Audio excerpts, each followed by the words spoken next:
Hello students, welcome back to the subject Social Science. Today we are going to continue the lesson Geography lesson 5, India, Population, Transport, Communication and Trade. In this lesson, we discuss about the population, transport and communication. Last class we discussed about the population and distribution of populations. In this lesson you see the right corner of the board, major factors affect the distribution and density of the population.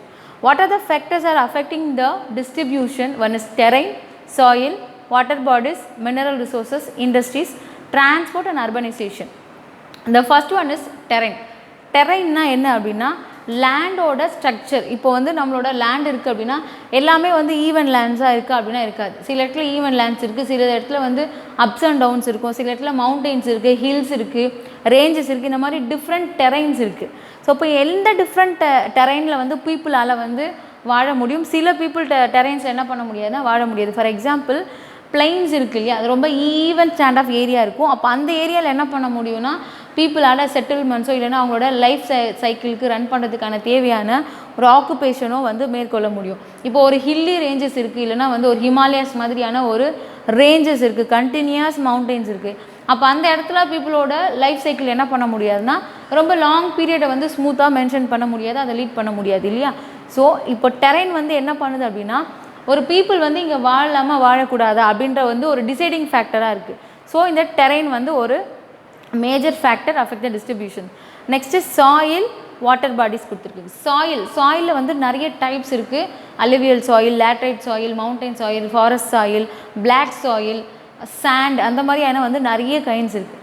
இப்போது இந்த சாயிலுக்கும் பாப்புலேஷன்ஸுக்கும் என்ன வந்து connections இருக்குது, ஏன் சாயில்னால populations அங்கே வாழ்கிறத வந்து avoid பண்ணுறாங்க அப்படின்னா, இப்போ வந்து நீங்கள் லேட்ரைட் சாயில் இல்லை alluvial soil and black soil எடுத்துக்கிட்டிங்க அப்படின்னா it is mostly useful to the agriculture. ஒரு அக்ரிகல்ச்சர் ரிசோர்ஸஸ்க்கு ரொம்ப யூஸ்ஃபுல்லாக இருக்கக்கூடிய சாயில் என்ன அப்படின்னா alluvial soil and black soil.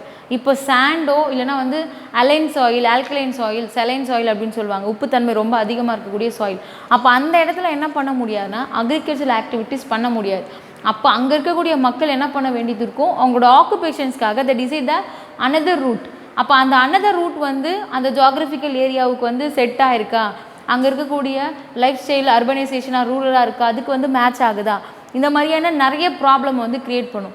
அப்போ இந்த சாயில் கூட என்ன பண்ணும் அப்படின்னா இந்த பீப்புள்ஸ் வந்து இங்கே வாழலாமா வேணாமா அப்படின்ற மாதிரியான ஒரு பாப்புலேஷன் டிசைட் பண்ணக்கூடிய ஃபேக்டராக இருக்குது. Water bodies, the most important thing is water bodies.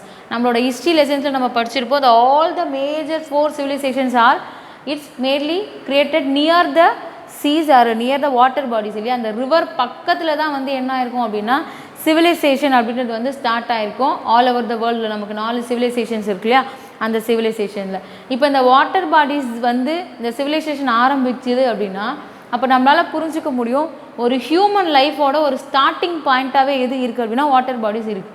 அப்போ கொஞ்சம் பீரியடுக்கு அந்த வாட்டர் பாடிஸ் இருக்கும் அப்படின்னா இப்போ இனி வரக்கூடிய ஃப்யூச்சரில் கூட அந்த வாட்டர் பாடிஸ் வந்து எவ்வளோ இம்பார்ட்டண்ட்டாக இருக்கும். இப்போ வாட்டர் ஸ்கேசிட்டியான ப்ராப்ளம்ஸ் நிறைய க்ரியேட் ஆகிருக்கு ஆல் ஓவர் த வேர்ல்ட். அப்போது பீப்புள் எங்கே அதிகமாக வாழணும்னு நினைப்பாங்க அப்படின்னா வாட்டர் வந்து நமக்கு ஈஸியாக அவைலபிளாக கிடைக்கக்கூடிய இடத்துல தான் வந்து வாழணும்னு நினைப்பாங்க. ஃபார் எக்ஸாம்பிள் நீங்கள் ஏதோ ஒரு சிட்டிக்கு போகிறீங்க, அந்த இடத்துல ஒரு ரெண்டட் ஹவுஸ் கேட்குறீங்க அப்படின்னா அந்த இடத்துல நீங்கள் கேட்கக்கூடிய முக்கியமான கொஷின்ஸில் ஒரு கொஷின் கண்டிப்பாக இருக்கும், இங்கே வாட்டர் ஃபெசிலிட்டிஸ் இருக்கா. அப்போது அந்த இடத்துல பீப்புள் வாழ ஆரம்பிக்கிறாங்க. அப்போ அந்த water bodies R water facilities எங்கே அவைலபிளாக இருக்கோ அந்த இடத்துல பாப்புலேஷன்ஸ் வந்து மோஸ்ட்லி வந்து ஒரு கான்சன்ட்ரேட்டட் பாப்புலேஷன்ஸ் இருக்குது. அப்போ ஒரு டெசர்ட் ஏரியா இருக்குது, தார் டெசர்ட் இருக்குது, தார் டெசர்ட்டில் என்ன இல்லை அப்படின்னா வாட்டர் பாடிஸ் கிடையாது, வாட்டர் அங்கே அவைலபிள் இல்லை. ரெயின் இருந்துச்சுனாலும் அது வந்து ஒரு தேவையான நீடுக்கு இல்லை. அப்போ அங்கே பீப்புளோட அமௌண்ட் எவ்வளோ இருக்குது, அங்கே பீப்புள் எப்படி வாழ்கிறாங்க அப்படின்னா அங்கே பீப்புள்ஸ் வந்து அந்த இடம் வந்து வாழ தகுதியற்ற ஒரு லேண்டாக இருக்குது இல்லையா. அப்போது இந்த வாட்டர் பாடிஸ் கூட என்ன இருக்குது அப்படின்னா ஒரு டிசைடிங் ஃபேக்டராக இருக்குது பாப்புலேஷன்ஸ்க்கு. நெக்ஸ்ட்டு பாருங்கள், மினரல் ரிசோர்ஸஸ், இண்டஸ்ட்ரீஸ். மோஸ்ட்லி இந்த மினரல் ரிசோர்ஸஸ் அண்ட் இண்டஸ்ட்ரீஸ் வந்து ஒன்றோட ஒன்று ரிலேட் ஆகி வரும். இந்த மினரல் ரிசோர்ஸஸ் அப்படின்னா நம்மளோட கண்ட்ரியில் இந்த iron ore, bauxite, gold, zinc, இந்த மாதிரி மேங்கனீஸ், இந்த மாதிரி நிறைய ஓர்ஸ் என்ன பண்ணுறாங்க அப்படின்னா எடுக்கிறோம். இந்த மினரல் ஓர்ஸ் வந்து மோஸ்ட்டாக எந்த மாதிரியான ஒரு லேண்ட் சர்ஃபேஸில் இருக்கும் அப்படின்னா பிளாட்யூஸ் அப்படின்னு சொல்லப்படுற லேண்ட் சர்ஃபேஸில் தான் இருக்கும். பீடபூமிகள் கேள்விப்பட்டிருப்பீங்க இல்லையா, இங்கே Deccan plateau, Malwa plateau, Chota Nagpur plateau, இந்த எந்த இடத்துலலாம் வந்து இந்த பிளாட்டூஸில் வந்து மினரல்ஸ் வந்து அதிகமாக கிடைக்குதோ அந்த இடத்துல தான் என்ன பண்ணியிருக்காங்கன்னா ஒரு பெரிய பெரிய இண்டஸ்ட்ரீஸ் வந்து என்ன பண்ணியிருக்காங்க பில்ட் பண்ணியிருக்காங்க. ஒரு பெரிய இண்டஸ்ட்ரீஸ் வந்து அங்கே வந்து ரன் பண்ணணும் அப்படின்னா தே நீட் அ லேபர் இல்லையா, அவங்களுக்கு வந்து ஒரு மேன் பவர் தேவை. அப்போ அவங்களுக்கு ஒரு இண்டஸ்ட்ரீஸ் தேவை அப்படின்னா அவங்களுக்கு மோர் தென் ஒரு 5000 பீப்புள் ஆஃப் மேன் பவர் தேவைப்படும் பொழுது அப்போது எந்த இடத்துல வந்து பீப்புள்ஸ் அதிகமாக வாழ்கிறாங்க, அந்த இண்டஸ்ட்ரீஸை சுற்றி இருக்கக்கூடிய அந்த லோக்கல் ஏரியாவில் வந்து பீப்புள் வந்து ரொம்ப அதிகமாக கான்சன்ட்ரேட்டடாக இருப்பாங்க, அதிகமாக வாழ்வாங்க. ஃபார் எக்ஸாம்பிள் டாடா ஸ்டீல் இருக்குது, அந்த இண்டஸ்ட்ரீஸ் கேள்விப்பட்டிருப்பீங்க இல்லையா, ஜம்ஷெட்பூரில் இருக்கிறது. அந்த ஜம்ஷெட்பூரில் வந்து அந்த இண்டஸ்ட்ரீஸ்க்கு தேவையான ஒர்க் பண்ணக்கூடிய பீப்புள் எங்கே இருக்கிறாங்கன்னா அந்த இண்டஸ்ட்ரீஸை சுற்றி இருக்கக்கூடிய நியர் த பீப்புள். அப்போது அந்த இடத்துல ரொம்ப அதிகமான பீப்புள்ஸ் வாழ்கிறாங்க. அப்போது அந்த இண்டஸ்ட்ரியும் அந்த மினரல் ரிசோர்ஸும் எதுக்கு ரீசனாக இருக்குது அப்படின்னா ஒரு பாப்புலேஷனோட ஃபேக்டர் இங்கே டிசைட் இருக்கலாமா வேணாமான்ற ஒரு டிசைடிங் ஃபேக்டராக இருக்குது. Transport and urbanisation. டிரான்ஸ்போர்ட் வந்து இப்போ இருக்கக்கூடிய நம்மளோட டெக்னிக்கல் வேர்ல்டில் வந்து நமக்கு நிறைய டிரான்ஸ்போர்ட் மோட் ஆஃப் டிரான்ஸ்போர்ட் இருக்குது இல்லையா, ரோட்வேஸ் இருக்குது, ரயில்வேஸ் இருக்குது, ஏர்வேஸ் அண்ட் வாட்டர்வேஸ் இருக்குது. இது எல்லா டிரான்ஸ்போர்ட்டுமே வந்து ரொம்ப பிஸியாக வந்து நடந்துகிட்டு இருக்கக்கூடிய கண்ட்ரி என்ன அப்படின்னா இந்தியா. மற்ற கண்ட்ரியை கம்பேர் பண்ணும்பொழுது உலகத்தில் எந்த ஒரு கண்ட்ரி எடுக்கும்பொழுதும் இந்தியாவில் டிரான்ஸ்போர்ட்ன்றது வந்து ரொம்ப ரொம்ப ஒரு இம்பார்ட்டண்டான விஷயம். ரொம்ப ஹெவியாக பிஸியாக ஒர்க் பண்ணிகிட்டு இருக்கக்கூடிய ஒரு மோட் ஆஃப் சிஸ்டம் தான் வந்து நம்மளோட கண்ட்ரியில் இருக்குது. ரோட்வேஸ் ஆகட்டும், ரயில்வேஸ் ஆகட்டும், இது ரெண்டுமே வந்து ஏஷியன் கண்ட்ரிலே வந்து செகண்ட் பிளேஸாக மோஸ்ட் இம்பார்ட்டன்ட் ரயில்வேஸாக இருக்கக்கூடியது வந்து Indian railways. All over the world வந்து அதுக்கு செகண்ட் பிளேஸு, ஏஷியன் லெவல் இது பண்ணும்போது அதுக்கு ஃபஸ்ட் பிளேஸ் இருக்குது. அப்போ அந்த அளவுக்கு ஒரு பிஸி டிரான்ஸ்போர்ட் சிஸ்டம் இருக்குது. டிரான்ஸ்போர்ட் சிஸ்டம் எதுக்கு யூஸ் ஆகுது அப்படின்னா ஒரு பர்சன்ஸ் ஒரு பிளேஸ்லேருந்து இன்னொரு பிளேஸ்க்கு ஒரு லாங் ட்ராவல், ஒரு ஷார்ட் ட்ராவல், இல்லை டெய்லி ட்ராவல், அந்த மாதிரியான விஷயங்களுக்கு நம்ம பயன்படுத்துகிறோம். இப்போ மக்கள் டிரான்ஸ்போர்ட் வந்து அதிகமாக இருக்கிற இடத்துல வாழ்கிறாங்க. அர்பனைசேஷன்ஸ் அப்படின்னா தமிழில் நகரமயமாதல் அப்படின்னு சொல்லுவாங்க. இது வந்து நகரமயமாதல் வந்து ஒரு பேஷன் அப்படின்னு சொல்லுவாங்க. அதாவது எப்படி வந்து எல்லாருக்கும் வந்து ஒர்க் பண்ணிவிட்டு நம்ம வந்து ஒரு ஃபாரினில் செட்டில் ஆகிட்டு ஒரு ஒர்க் பண்ணணும் அப்படின்ற மாதிரி ஒரு பேஷன் இருக்கோ அந்த மாதிரி நிறைய பீப்புளுக்கு என்ன இருக்குது அப்படின்னா அர்பனில் போய் வந்து வாழணும். அர்பன் அப்படின்னா சிட்டி, ஒரு நகரம், நிறைய ஃபெசிலிட்டிஸ் இருக்கக்கூடிய ஒரு நகரம் அப்படின்னு அர்த்தம். அப்போது அந்த இடத்துல போய் வாழ்கிறதுக்கு தான் பீப்புள் என்ன பண்ணுறாங்கன்னா ரொம்ப லைக் பண்ணுறாங்க. அவங்களோட லைஃப் ஸ்டைல் வந்து சேஞ்ச் ஆகிறதுக்கு இப்போ வந்து வெஸ்டர்ன் கல்ச்சர் அப்படின்னு சொல்லுவாங்க. நம்மளோட ட்ரெடிஷ்னலை விட நமக்கு எது மேலே ரொம்ப வந்து அட்ராக்ட் ஆகுறோம் அப்படின்னா அந்த வெஸ்டர்ன் கல்ச்சர் மேலே அட்ராக்ட் ஆகுறோம். அதே மாதிரி தான் இப்போ நம்ம வந்து நார்மல் ரூரல் லைஃப்பை விட்டுட்டு அர்பனைசேஷன் மாதிரியான ஒரு லைஃப்பில் வாழ்கிறதுக்கு தான் வந்து என்ன பண்ணுறோம் அப்படின்னா அட்ராக்ட் ஆகுறோம். ஸோ அந்த மாதிரி ரீசன்னால் ஒரு பீப்புள் என்ன பண்ணுறாங்க, ஒரு இடத்துல இருந்து இன்னொரு இடத்துக்கு என்ன பண்ணுறாங்க அப்படின்னா மைக்ரேட் ஆகி போகிறாங்க. அப்போ இந்த அர்பனைசேஷனும் என்னவாக இருக்குது அப்படின்னா ஒரு மேஜர் ஃபேக்டர் அஃபெக்ட் டிஸ்ட்ரிபியூஷனாக இருக்குது. நெக்ஸ்ட்டு பாருங்கள், நம்மளோட ஸ்டேட்ஸில் ரொம்ப அதிகமாக பாப்புலேட்டடாக இருக்கக்கூடிய ஸ்டேட்ஸ் வந்து 5 ஸ்டேட்ஸ் வந்து நான் உங்களுக்கு மென்ஷன் பண்ணியிருக்கேன். ஃபஸ்ட்டு வந்து என்ன அப்படின்னா உத்தரப்பிரதேஷ். 199.5 மில்லியன் வந்து பாப்புலேஷன்ஸ் இருக்குது. மில்லியன் பாப்புலேஷன்ஸ் அப்படின்னா 1 மில்லியன் ஈக்குவல் டு 10 lakh அப்படின்னு நீங்கள் படிச்சிருப்பீங்க இல்லையா. First one Uttar Pradesh, second Maharashtra, Bihar, west Bengal and Andhra Pradesh and Telangana combined states. இப்போ வந்து ஆந்திர பிரதேஷ் அண்ட் தெலுங்கானா வந்து 2ஆக டிவைட் பண்ணிட்டாங்க. இப்போ இந்த 5 ஸ்டேட் தான் வந்து என்னவா இருக்குது அப்படின்னா ஒரு most popular states in our country. இதுதான் வந்து ஃபஸ்ட்டு 5 பிளேசஸில் இருக்குது. அப்போது மேலே இருக்க அந்த 4 பிளேசஸ் இருக்குது. ஆந்திரா அண்ட் தெலுங்கானா டிவைட் பண்ணிட்டதுனால இப்போ அந்த 5th பிளேஸில் வந்து அதை கன்சிடர் பண்ண முடியாது. கம்பைண்டாக இருந்தால் தான் அது 5th பிளேஸில் வரும். இப்போ மேலே இருக்கக்கூடிய 4 ஸ்டேட்ஸும் பாருங்கள் எங்கே இருக்குது அப்படின்னா நார்த் இந்தியாவில் இருக்குது. அப்போ கம்பேரிட்டிவ்லி சவுத் இந்தியாவை விட நார்த் இந்தியாவில் எப்படி இருக்குது அப்படின்னா பாப்புலேஷனோட டிஸ்ட்ரிபியூஷன்ஸ் அதிகமாக இருக்குது. ரொம்ப ஹை பாப்புலேட்டட் ஸ்டேட்ஸ்லாம் எங்கே இருக்குது அப்படின்னா நார்த் இந்தியாவில் இருக்குது. சரி, அப்போ ரொம்ப லீஸ்ட் பாப்புலேஷன்ஸ், ரொம்ப கம்மியான பாப்புலேஷன்ஸ் எங்கே இருக்குது அப்படின்னா சிக்கிம் ஸ்டேட்டில் இருக்குது. அதோட பர்சன்டேஜ் எவ்வளோ அப்படின்னா 0.61 மில்லியன், அதாவது 6 lakh பீப்புள், 6 லட்சம் மக்கள் தான் என்ன பண்ணுறாங்கன்னா அந்த சிக்கிம் ஸ்டேட்டில் வந்து வாழ்கிறாங்க. அப்புறம் இது வந்து ஸ்டேட்ஸுக்கு. யூனியன் டெரிட்டரிஸ், இப்போ நம்ம வந்து யூனியன் டெரிட்டரி 7 யூனியன் டெரிட்டரிஸ் இருக்குது. தென் காஷ்மீரையும் என்ன பண்ணியிருக்காங்கன்னா 2ஆக பிரித்து 2 யூனியன் டெரிட்டரியாக டிவைட் பண்ணியிருக்காங்க. அப்போது இருக்கக்கூடிய எல்லா யூனியன் டெரிட்டரியிலும் ரொம்ப ஹைலி பாப்புலேட்டட் ஏரியாவாக இருக்கக்கூடியது எது அப்படின்னா டெல்லி. டெல்லி வந்து நம்மளோட கேபிட்டல் சிட்டி ஆஃப் இந்தியா இல்லையா, இந்தியாவின் தலைநகரம். அந்த இடம் வந்து ரொம்ப மோஸ்ட் இம்பார்ட்டன்ட் இருக்கக்கூடிய பிளேஸ். ஸோ அங்கேனால எப்படி இருக்குது அப்படின்னா ரொம்ப அதிகமான பாப்புலேஷன்ஸ் அந்த இடத்துல வந்து ரொம்ப கான்சன்ட்ரேட்டடாக இருக்குது அப்படின்னு நம்ம பார்க்குறோம் இல்லையா. சரி, இப்போது இது எல்லாத்தையும் வந்து இந்த பாப்புலேஷன் டிஸ்ட்ரிபியூட் ஆகிருக்கிறதுக்கு வந்து மேஜர் ஃபேக்டர்ஸாக என்ன பண்ணியிருக்காங்கன்னா கிளாஸிஃபைட் பண்ணியிருக்காங்க. என்னென்ன ரீசன் அப்படின்றத நான் உங்களுக்கு 1 by 1 சொன்னேன் இல்லையா. அந்த மாதிரி ஒரு மேஜர் கிளாஸிஃபிகேஷன்ஸ் இருக்குது. என்ன அப்படின்னா physical factor and socio economic factor. Physical ஃபேக்டரில் எதெல்லாம் வரும் அப்படின்னா மேலே இருக்கக்கூடிய பாயிண்ட்ஸில் வந்து terrain, soil, water bodies, mineral resources இது எல்லாமே எதில் வரும் அப்படின்னா ஃபிசிக்கல் ஃபேக்டர்ஸில் வரும். அப்போ சோஷியோ எக்கனாமிக் ஃபேக்டர்ஸில் வரும் அப்படின்னா எக்கனாமிக் ஃபேக்டர்ஸ்னு பார்க்க போனோம் அப்படின்னா டிரான்ஸ்போர்ட், அர்பனைசேஷன், குளோபலைசேஷன், இண்டஸ்ட்ரீஸ் இந்த மாதிரியான எல்லா விஷயங்களும் எக்கனாமிக் ஃபேக்டர்ஸில் வரும். எஜுகேஷன், ஜாப் ஆப்பர்ச்சுனிட்டிஸ் இது எல்லாமே எக்கனாமிக் ஃபேக்டர்ஸில் வரும். சோஷியல் ஃபேக்டர்ஸ் என்ன வரும் அப்படின்னா கல்ச்சர் அண்ட் வந்து ரிலீஜன். கல்ச்சர் எதை பற்றி சொல்கிறாங்க அப்படின்னா நீங்கள் வந்து ரொம்ப ஹில்லி ஸ்டேஷன்ஸ்லாம் போனீங்க அப்படின்னா ட்ரைபல் பீப்புள்ஸ் இருப்பாங்க. அந்த ட்ரைபல் பீப்புளுக்குன்னு தனி சாங்ஸ் இருக்கும், தனி மியூசிக்ஸ் இருக்கும். அந்த பீப்புள் அந்த பர்டிகுலர் ஏரியாவை தவிர வேறு எங்கேயுமே வந்து வெளியில் வந்து வாழ மாட்டாங்க.